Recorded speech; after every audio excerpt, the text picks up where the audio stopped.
तो चलिए स्टार्ट करते हैं अपना second question. Find a quadratic polynomial. अब आगे ने बात, अब आपको क्वाड्रेटिक पॉलिनोमियल बनाना है। Each with the given number, आपको जो नंबर दिए गए हुए ना वो क्या क्या है, as the sum and product of its zero. मतलब एक सम दिया है ना, और एक प्रोडक्ट दिया है रिस्पेक्टिवली। 1/4 होगा सम और -1 होगा प्रोडक्ट। मैं बताता हूँ ना आपको क्या करना है यहाँ पे, ठीक है। आपको क्वाड्रेटिक पॉलिनोमियल बनाना है, आपको बना नहीं है, आपको बनाना है। अब आपको सम दे दिया, पहले आप सम निकाल रहे थे, प्रोडक्ट निकाल रहे थे, अब दे दिया आपको। तो दे दिए तो अच्छी बात है ना। अब क्या करेंगे, अब इसको अच्छे से समझिएगा, पता चलेगा क्या करना है। ध्यान दीजिएगा, फर्स्ट क्वेश्चन को सॉल्व कैसे करेंगे। देखो 1/4 और क्या दिया था, 1/4 और -1। 1/4 और -1 दिया हुआ है। आप पहले कुछ इस तरह से लिखिए इसको, ठीक है। मानो कि लेट द पॉलिनोमियल, देखो मैं आपको एक बात समझाऊंगा, आपको फिर समझ आ जाएगा तो आप अच्छे से सॉल्व कर पाओगे, लेकिन पहला अच्छे से समझना पड़ेगा आपको। लेट द पॉलिनोमियल बी, मानिए ax² प्लस bx, मानना क्या है, यही तो होती है bx प्लस c। ये होती थी कि नहीं होती थी भाई, क्वाड्रेटिक पॉलिनोमियल यही तो होती है।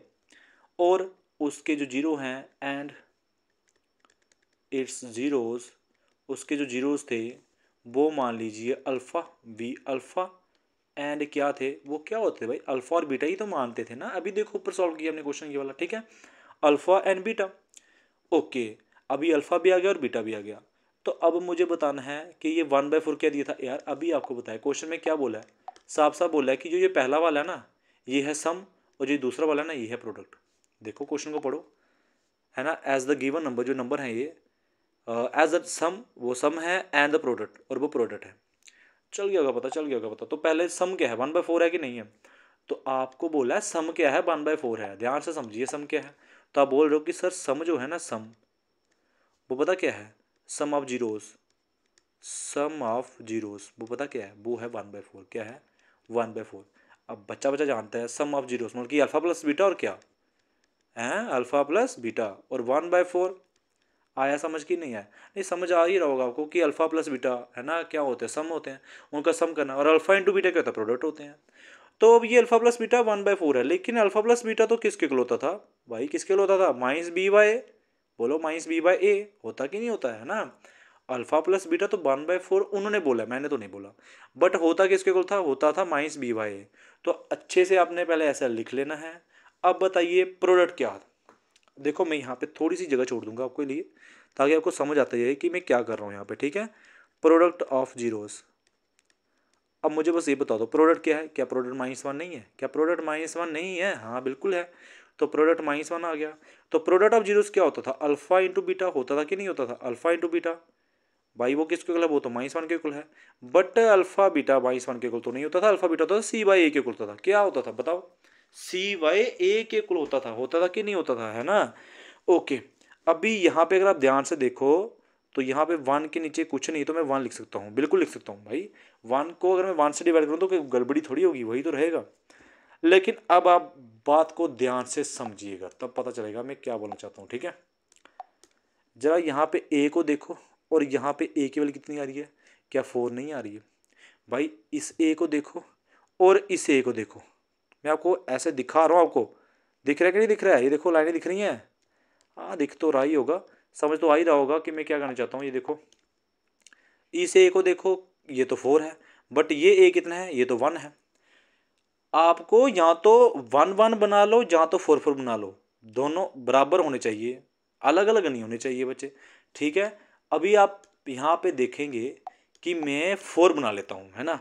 4 बनाने के लिए आपको क्या करना पड़ेगा, इन दोनों को 4 से मल्टीप्लाई और 4 से डिवाइड करना पड़ेगा, क्योंकि मल्टीप्लाई डिवाइड करने से तो कोई फर्क पड़ता नहीं है। देखो ना फिर से कट जाएगा अगर काटना होगा तो, बट फर्क पड़ने वाला है। क्यों, क्योंकि अगर आप ध्यान से देखोगे तो ये हो जाएगा 4 -1 हो जाएगा -4, और 4 बन जा हो जाएगा 4, और जे है c/a।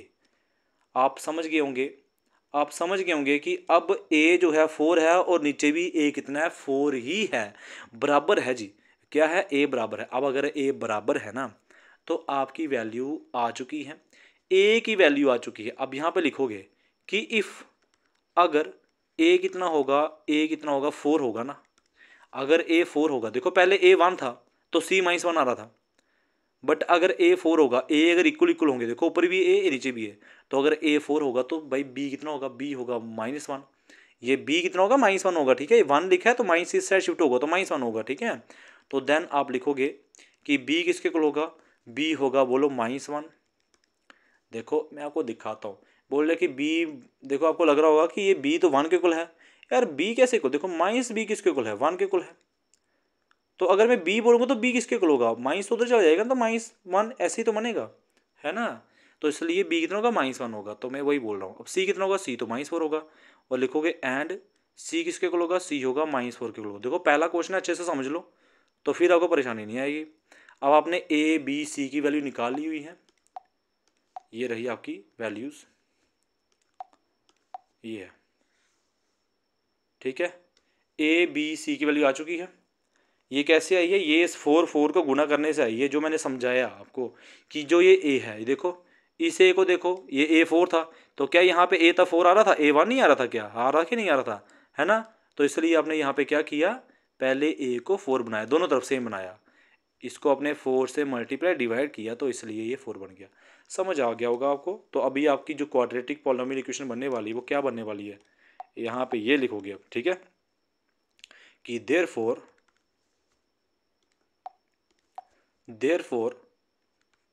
the quadratic polynomial equation is क्या बनेगी भाई, ax² + bx + c थी नहीं, बताओ a कितना आया, a आया 4 आया, तो 4x², पहले क्या लिखोगे 4x², फिर b कितना है, b है -1, तो क्या आएगा -1x, ठीक है। फिर c कितना है, c है -4 है, तो कितना आएगा -4। तो आप इसको 1 को हटा भी सकते हो, सीधा x भी लिख सकते हो, ठीक है। तो 4x² - x -4, आगे समझ, आगे समझ, ठीक है। पूरा अच्छे से देख लीजिए ध्यान से, मैंने क्या क्या यहाँ पे किया वैसे ही आप अच्छे से करना और आपके क्वेश्चन अच्छे नंबर बनेंगे, ठीक है। अल्फ़ा बीटा ले लिया है, अल्फ़ा बीटा ले लिया, उनको मैंने क्या किया है, ए बराबर किया है। अब हम नेक्स्ट क्वेश्चन में देखें ना, आपको पता चलेगा ए बराबर करना पड़ेगा आपको, ठीक है। देखिए अभी सेकंड पॉइंट इधर ही करते हैं आपके सामने, ठीक है। तो मैं इसको एक सेकंड में ऐसे लिख सकता हूँ, इसको कॉपी पेस्ट कर लेता हूँ, एक सेकंड, थोड़ा इजी हो जाएगा आपके लिए भी।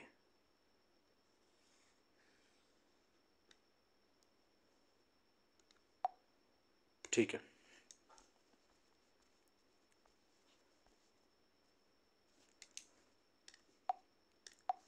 आइए भाई, अभी इस पॉइंट है सेकंड क्वेश्चन की, वो क्या है, √2 1/3, है ना, √2 1/3 सेकंड पॉइंट क्या है, √2 और 1/3।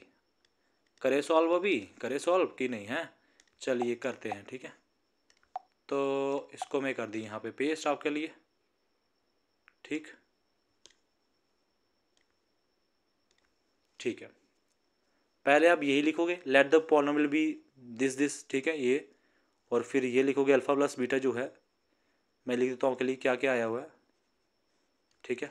बाई सम ऑफ जीरो, ये पहला पहला क्या होता था, पहला सम होता था कि नहीं होता था, पहला सम और दूसरा प्रोडक्ट, है ना। सम ऑफ जीरो कितना दिए, √2, तो यहाँ पे क्या लिखोगे, √2 लिखोगे, सम ऑफ जीरो √2 आ गया। तो यहाँ पे √2 तो नहीं, क्या आएगा, -b/a है कि नहीं, -b/a होता है कि नहीं होता है, आप समझ गए बात का कि नहीं।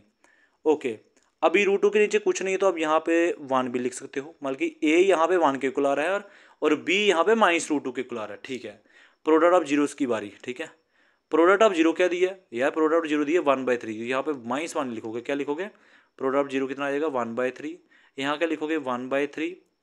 अब समझ आ गया होगा। अब आप खुद बताइए, ध्यान से देखो, यहाँ से इस चीज़ को अच्छे से जरा देखना, मुझे बताना कि a यहाँ पे 1 है और a यहाँ पे 3 है, कुछ पल्ले पड़ रहा है बात का कि नहीं पड़ रहा है।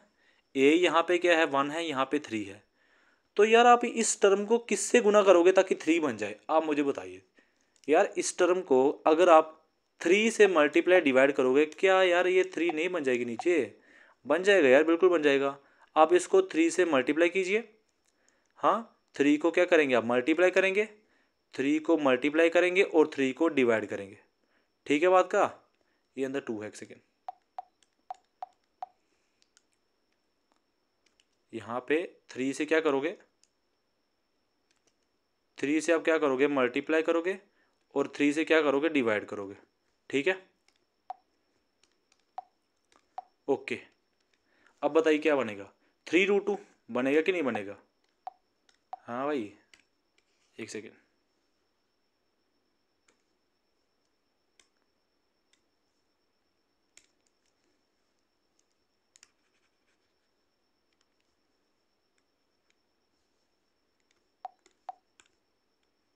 ठीक है, तो ये क्या बनेगा, ये बनेगा 3√2 और नीचे क्या बनेगा, 3 बन जाए 3 इक्वल्स टू -b/a। अभी a यहाँ पे 3 है और a यहाँ पे 3 है, बिल्कुल है, दिख रहा होगा आपको। दोनों तरफ बराबर हो चुके भाई, दोनों तरफ बराबर हो चुके। अगर बराबर हो चुके हैं तो यहाँ पे क्या लिखोगे, इफ अगर a कितना है, बोलो a कितना है, 3 है, a कितना है, 3 है, देन b कितना होगा। यार आप मुझे ध्यान से देखिए, बताओ क्या b कितना है, b क्या 3√2 नहीं दिख रहा है क्या आपको भाई, -b लिखा है 3√2 के, तो b कितना होगा, b होगा -3√2 होगा, और क्या होगा भाई, -3√2 होगा। तो यहाँ लिखोगे -3√2 लिखोगे। c कितना होगा, ये लिखा है c और ये लिखा है 1, तो c कितना होगा, 1 के इक्वल होगा। ठीक है, तो c होगा 1 के इक्वल होगा। अब समझ आया, अब समझ आया बात का। ठीक है, यहाँ पे a आपके बराबर हो चुके हैं, इसलिए मैंने यहाँ पे 3 से मल्टीप्लाई 3 से डिवाइड कर दी ताकि a बराबर हो जाए। ठीक है बात का, ओके। तो अब यहाँ पे लिखोगे क्वाड्रेटिक पॉलिनोमियल इक्वेशन क्या हो जाएगी। ठीक है, क्वाड्रेटिक पॉलिनोमियल इक्वेशन क्या हो जाएगी, पॉलिनोमियल, यहाँ पे पॉलिनोमियल इक्वेशन क्या हो जाएगी, इज, करें स्टार्ट करें। पहले क्या होता था, यहाँ पे लिखा ना ऊपर, अभी क्या लिखा, ax², यहाँ क्या लिखा हुआ है ax²। तो पहले क्या, a कितना है मुझे बताना, a कितना है, a कितना है, a आया 3। क्या लिखोगे भाई, भाई a कितना लिखोगे, लिखोगे 3x² प्लस bx, b कितना है, b कितना है, -√3 है ना, -3√2, -3√2x और प्लस c कितना है 1, तो प्लस क्या आ जाएगा, 1 आ जाएगा। यार समझ आया बात का कि नहीं आया, हाँ, -3√2x + 1 आ गया। तो ये आपका क्वेश्चन हो गया, सेकंड भी सॉल्व हो चुका है। मैंने पूरी अच्छी तरीके से समझा दिया आपको कैसे करना है, कैसे नहीं करना है।